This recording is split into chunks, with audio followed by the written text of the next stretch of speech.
Hi there, Linda here again with you from Gunlet Lane Jewellery.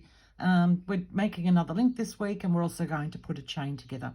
So this is the link that we're going to be making. It's a beautiful link when you see it in a piece. So if you're interested in learning how to make that link, then just stay with me. I'll get all my supplies together and we'll get going on it.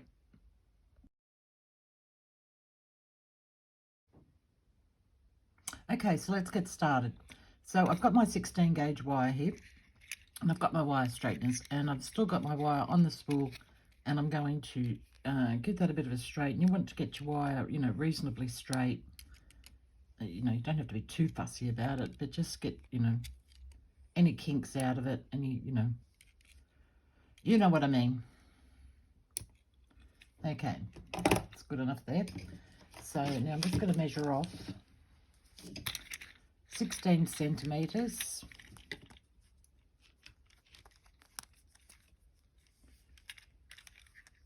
And that'll be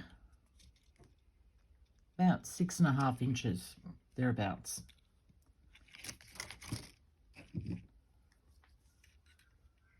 Okay, I'm flush cutting that. And that's flush cut on the other end. So you need to flush cut both ends. Oops, now I've got my cutters on the floor. Okay, don't let me tip. Let's hope it's not going to be one of those days. I'm just picking those up because I'm going to need those. Okay, now I'm coming in with my 6-step pliers, and I'm using the mandrel. It roughly measures about 2 millimeters. So if you've got a set of, or a couple of sets of these 6-step mandrels, then find the one that's roughly about 2 millimeters. Now we're going to come into the middle. I need my ruler again, my tape measure again. So you can mark this, or you can do what I'm going to do here. So because it's 16 centimeters, we went halfway. So I'm going to go halfway down. I'm just going to hold that. I'm not going to worry about marking it. It just means another thing I've got to get out of the drawer. And I'm going to bring my pliers into the center like that. Now, because this is 16 gauges, it's going to be a little bit hard. You can pre-anneal if you want, and maybe I should have, but I didn't. Okay, I'm going to bring that one around all the way. So I'm just maneuvering my pliers there so I can get this and go underneath if you need to. Like that. Okay, then I'm going to do one from the other side. You don't have to do this. I just like to have my wires as even as I can get them. This is a little bit hard to maneuver underneath this camera here. It's much easier if you can get it up to you, close to your face, see what you're doing. And I can go one more time on the other side. Doesn't, as I said, it doesn't matter as long as you get 3 wraps. You do it this way, whatever way is easiest for you.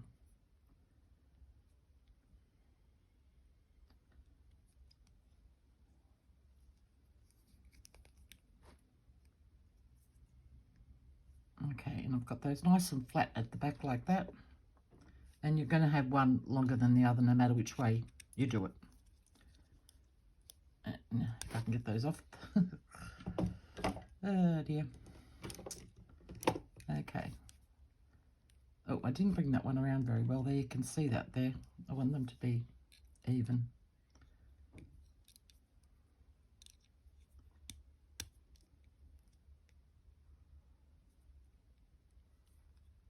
Okay, that should be better.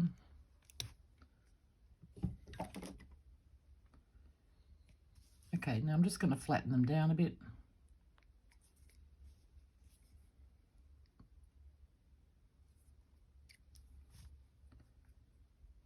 I want these wires to come out straight. And as I said, it's a bit difficult with the 16 gauge wire. Even though it's very malleable, it's not as malleable as if it's annealed. So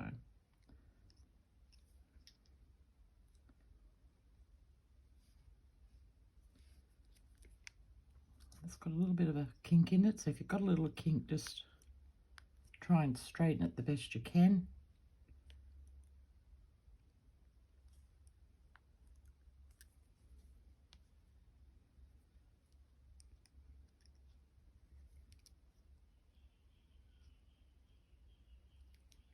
There we go. Okay, I'll be back in just a sec. Okay, sorry about that. I thought I could hear a tap running out the back. And there's nobody home except me, but it wasn't. I don't know what it was.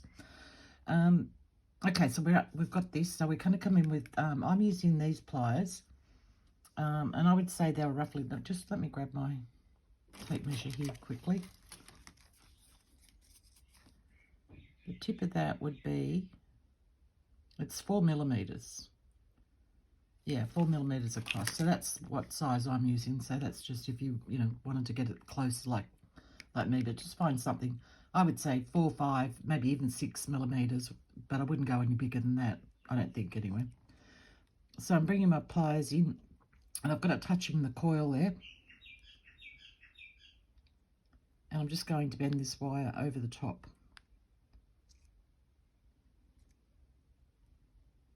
And you want it to try and get it as straight as you can. And this is a little bit hard to maneuver here under the camera, so I'm going to do my best. I want that to be as straight as I can, the coils in the center. So I'm just maneuvering those back there. So you want something that looks like that. I didn't realize this one was going to be a little bit hard to do under a camera. I thought small piece of wire, I should be able to manage that. But it's the angles. I might just try moving my camera up, so rather than you get seasick when I do it, I'll just come back when I've moved it. Okay, I've moved my camera up a bit, so hopefully that will make it a bit easier on me. So I'm going to do the same thing now on the other side. So coming in and putting my pliers up against the coil like that and bending it over.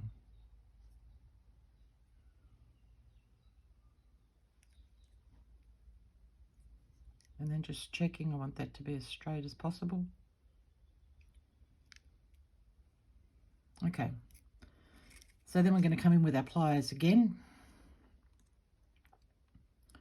And I want them to be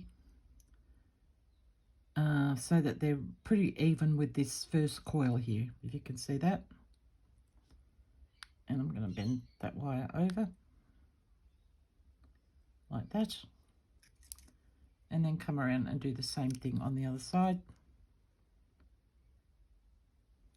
So lining those up with that coil and bending that wire over.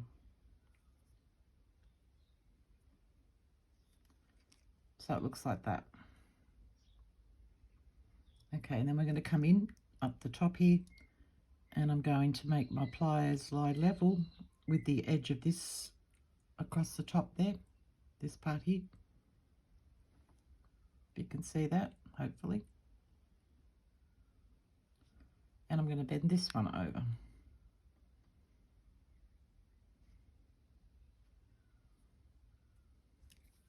Like that.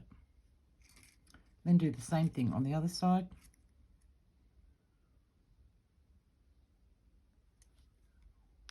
Oops. Hold it tight. And bend it over. Like that. That looks pretty good to me. Straighten him up a little bit more. Okay, then I'm going to come in with my cutters. And you can measure this at 1 centimeter if you like from the edge here, this edge here out, and that might even be roughly about 1 centimeter there. Look at that, spot on. Okay, well I might leave that one alone. I'm just checking to see if I did flush cut that. I did. And this one here, well, as I said, you can measure it. You can measure it, or you can use your finger. They roughly come out about the same size. Cut that bit off. And then I'm going to get my round nose pliers. Now I'm using these ones. I normally use these pliers here, but I want it to come right up to the tip, and this one here is just a little bit too big, where this one here is a good size. And I can't tell you what size they are. I don't know why they don't mark these things, so you know what size they are. Anyway, so we're going to come in and gabbing on there. Right up to the very top, not into the square part, into the round part there, like that. Again, this is a little bit hard under the camera. Grab hold of that end and holding this piece very firmly, turn a loop.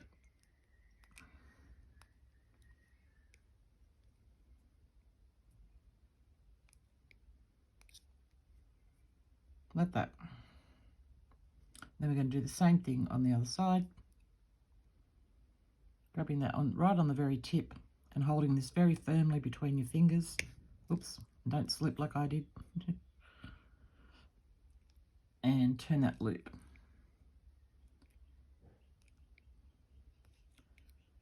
Now, when I was saying before you could anneal this, you could, I haven't done it yet, I should have given it a try. I would be very careful because you want these angles to be very, well, like as sharp as you can get them, and that might be a little bit hard when it's annealed. I'm not sure, I'd have to give it a try. Okay, so that's that. So I'm just going to grab my wire straighteners here, and I'm just going to give it a bit of a mush around. You could get out your bench block and rubber mallet and do this, but I'd be a little bit afraid of maybe hitting those coils there a bit hard and putting them out of shape. So these work, it's just straightening everything up and just work hardening that wire a bit. So just give them a bit of a go over.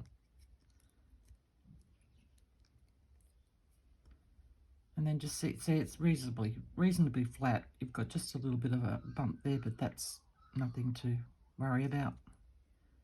You go in and push it down a little bit if you wanted to. Okay, so you could leave it like that. You can hammer the ends with your rubber mallet, but I'm going to do use my metal hammer here. And it's going to work hard in the ends of it, but your 16 gauge is reasonably hard anyway, so I wouldn't worry about it too much. But this is more just to give it a bit more of a decorative look.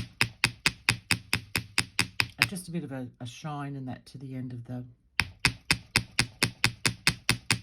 And you can see I'm not hammering hard. I'm just giving it a couple of light taps like that, just to give it that reflective look.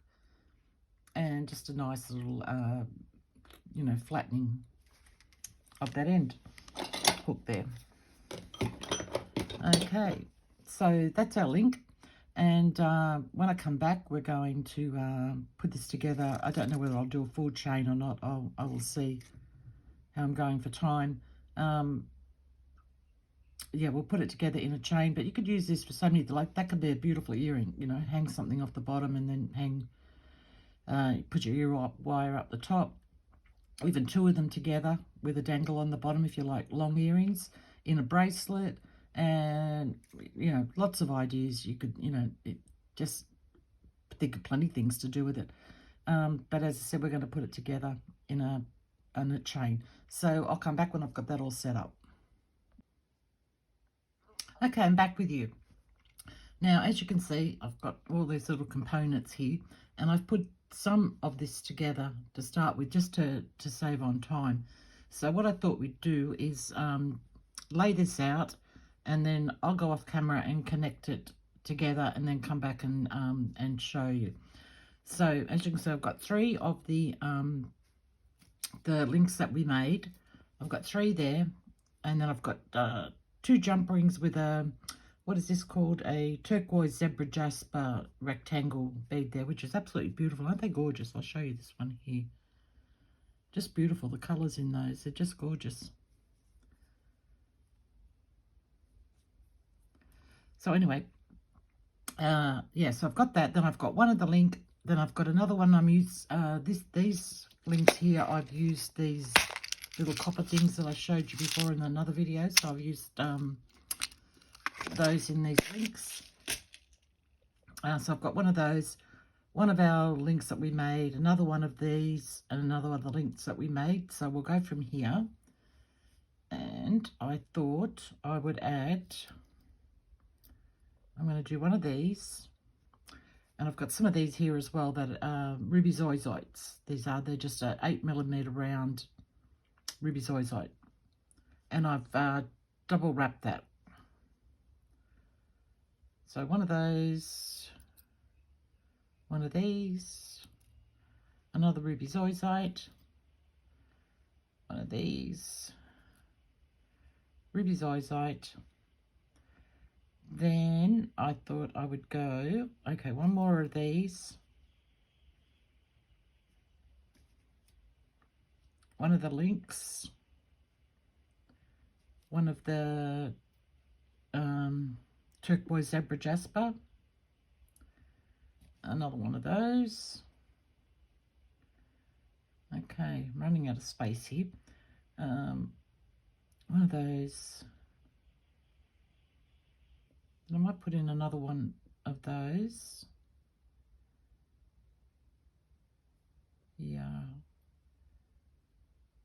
one of those. Actually, what I'll do now is I'll stop here.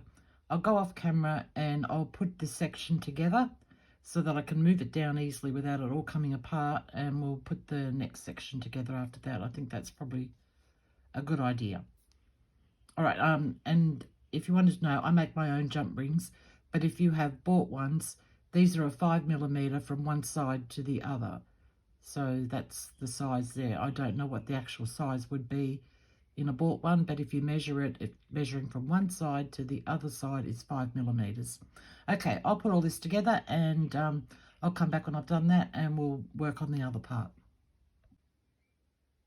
Okay, back with you, and I've got that section put together here, as you can see there. So that's what it's looking like so far. Hopefully I've got that all on camera. There we go. Okay, so we'll move on. I can move this down now. So, all right, I've got that coming up there like that. So I think I'll add another one of those in there. And, yep, another one of those. And that, so I'm just going to redo what I did down here up this part here. So around there like that. One of those. I'm going to pop in one of those.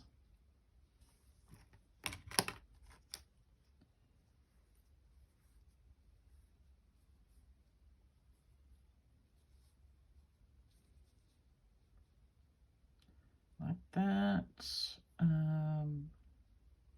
What do I want to do now? I might put 2 of those. See, it just depends where this is going. This is not going to have a clasp on it. So it really doesn't matter how you place them on there, because you can just move it around your neck any way you want. But you want a comfortable place that if you want to wear it in one, how am I going to say this? If you want to wear it in one design, you want a comfortable place at the back of the neck is what I'm trying to get to, which I think would be either this section here or this section down here. So you've got 2 sections that you can place at the back of your neck. Yeah, that's what I was trying to say. Okay, so I've got 2 of those going there. I could wire wrap another one of these if I wanted to, but at this stage I don't think I will. So let's go with one of those, one of those, one of those, one of those. So I'm actually making 3 sections here now that would be comfortable behind the neck.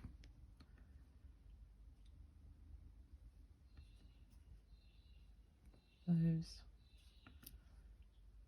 I've got those left over. I could add those in if I wanted to.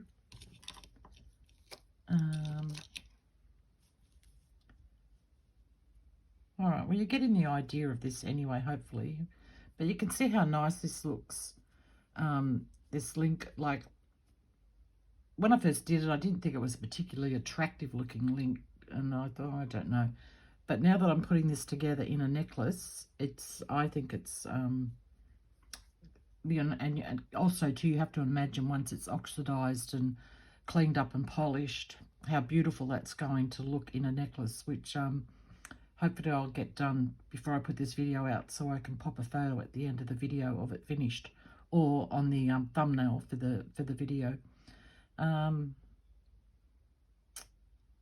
All right, so I'm going to leave it at that for now. I'm not going to put it together. I've got all my jump rings there. I'll put it together off camera, and as I may even wrap another one of these turquoise zebra jaspers. I might even add another one of those in yet. I'm not sure what I'm going to do, but I just wanted to give you an idea and let you in on my process of what I do when I'm putting a chain together. And hopefully this should give you a few ideas. But as I said, they'd make a beautiful earring, either one or two together, depending how long you'd like your earring to be. In a bracelet, you know, obviously you could just use it as a focal if you wanted to, and just add a fine chain if you're a bit of a minimalist and you just like fine petite jewelry, or as links all the way around, you know, make it a chunkier looking bracelet. Okay, so that's our tutorial for this week. Don't forget the Facebook, which I'll leave a link down the bottom, our private Facebook group. People are posting, and I don't mind what you post there or where you get your ideas from. You know, people are putting up their paintings. You know, if you knit, if you crochet, whatever your craft is, you can post it there. People love to see and get inspiration from, you know, what you're working on as well. Also, don't forget about my Patreon. That's starting to pick up now, which I'm really happy about. Thank you to all the people that are supporting me there on Patreon. I just appreciate it. I just don't have words enough to say how much I appreciate it. So I'll leave a link down the bottom there if you'd like to take a look. I have a new tutorial coming out for Patreon this coming week. And what else? Yeah, hit the like button if you like the video. Subscribe if you haven't subscribed. I'd appreciate that as well. And I think that's about it. Enough talking from me. So everybody have a great week, and please go out there and make something beautiful. Bye, everybody. Here's the finished necklace. It's totally completed except for oxidizing and cleaning up and going through the tumbler and getting polished. This is a pair of earrings that I thought would match in nicely with it. So I've given you 3 options here. That was option 1. This is option 2. This one without the link in it. And then this is option 3 with the link.